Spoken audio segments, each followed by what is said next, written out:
Mind, even though, again, we're talking about we sometimes suffer and feel vulnerable, the power we have is tremendous. Because yes, and if we're invoking and enlivening the heart, if we're somehow expanding and tapping into this kind of divine power, we have the ability to heal. We have the ability to invoke.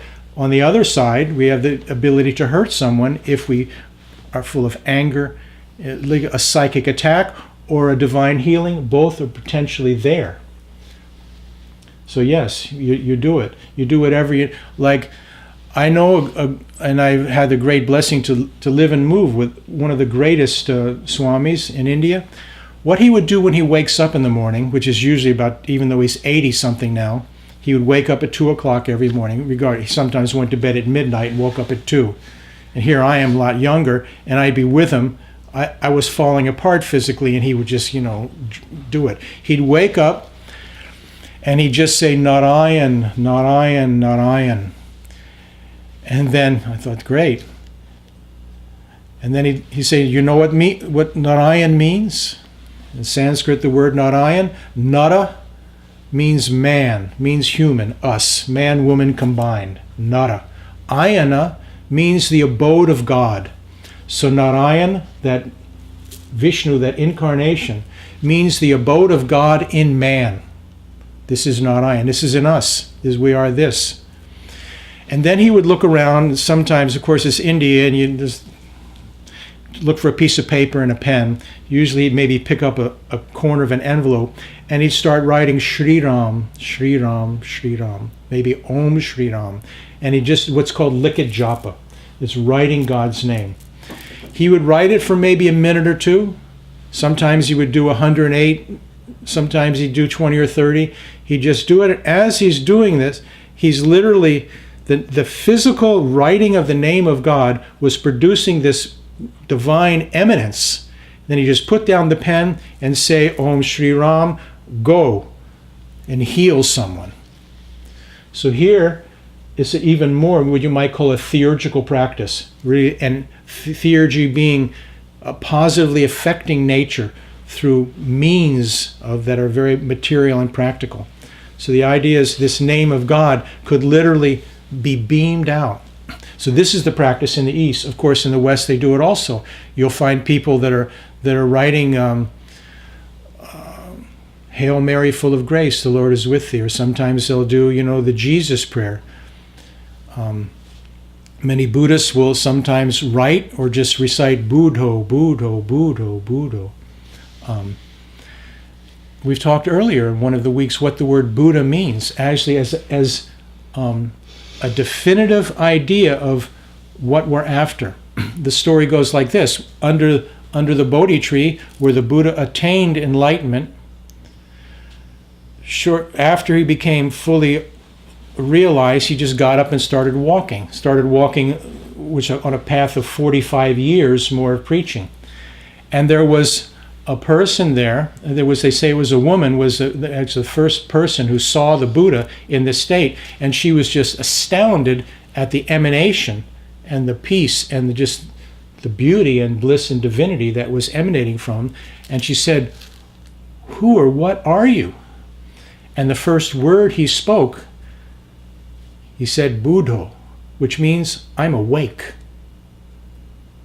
So this was the beginning. This is how the Buddha got his name, the awakened one. And so literally what we're trying to accomplish is not only conversation with God and communion with God, but as God touches our life and as we have God contact, we become more and more awake. So this is a heart now that's not being broken open, but a heart that's kind of coming to life. This is the practice and the purpose. And this is the healing that we're seeking through the medicine of getting together, taking God's name, doing acts of compassion to become more awake and conscious. And then we become a more efficient, you might say, what's the word? A cooperator with God. We become literally a co-worker with God. Co-creation. I love the word mindful, which is the Buddhist word, and the word that Thich Nhat Hanh and the Dalai Lama use a lot. And I just wrote a piece about writer how Thich Nhat Hanh talks about, when I walk, I know I'm walking. When I eat, I know I'm Yes. eating. When I speak, I know I'm speaking. And this knowing, which is part of understanding, Right. is the sixth sense. So we have these five senses. Yes. Sight and touch. Well, I mean, it's there. Yes. Knowing is the sense of, if we really know that we're in this room. Right. we To really say, know- to know that we are. For instance, if that most mystical passage of the Bible, where God said, "I am that I am," that is, that I am fully. And Nasrugat's book, which is one of the greatest books. Yeah. This is one of the things we spoke about last week. The fact that we have, to one degree or another, from time to time, a manifestation of this divinity in us. We can feel it, but it's not complete. So here's the problem with many people that are in this modern generation. I don't like to dwell on this too much, but it's really good for us to reflect upon it. Some people go around saying, "I am that. I am that. I'm doing nothing. What is there? The mind is an illusion. There's nothing to do. I am that." But is that manifest? Is that completely working in our life? And so therefore you will find the saints, for instance, like that great Swami Shivananda of Rishikesh, he said the one sign that you'll find a person who is awake, alive, completely mindful, and enlightened.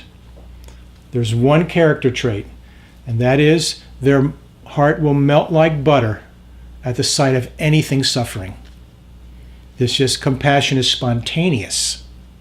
And to get that, not only, this is beyond sincerity, just to not even have to think about it, you just spontaneously want to caress and uplift. And so you're absolutely right, because yes, we suffer from time to time, but if we expand this awareness and we see that it's really the whole creation is part of us, then we lose that selfish aspect and we stop praying only for ourselves, and we start trying to uplift the world. And now we see the beauty of where God spoke to this man in the conversations with God. It says, you want that peace? You create it in someone else. The key is that compassion and that surrender, that someone else first.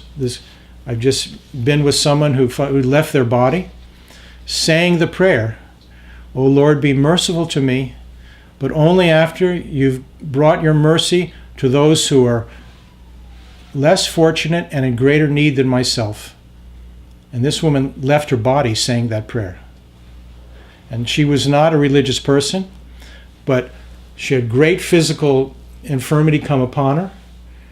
And then she even actually had a mini stroke and literally kind of visited another world. I was there. She was talking to an angel saying, this place is so beautiful. This world is so beautiful. And then the mini stroke kind of went away and she came back. And it was very interesting. I said to her, you don't give up. You have responsibility to maintain and endure in this world. Even though this world is not so great and you've seen a beautiful place, you have to live out your karma. And she just looked at me and said, trust me, the other worlds aren't so great either. And so it shows that this compassion and this opening of the heart, this trying to be sweet, as we said last week, this Sri Krishna is called Madhura. This is the sweetness. His flute playing is this sweetness that God invites us. And it's through this melody of pure sweetness. And then when we get close to God, then it's a mixture of sweetness and sour. And then we'd want to draw closer. And so this is the key to what we're trying to talk about. This is the purpose of suffering in the world. To want to get closer to that God contact as a shelter in that consciousness. And then what happens is, then all the sorrow turns to joy, and you see it as all an illusion. It is just a play of God.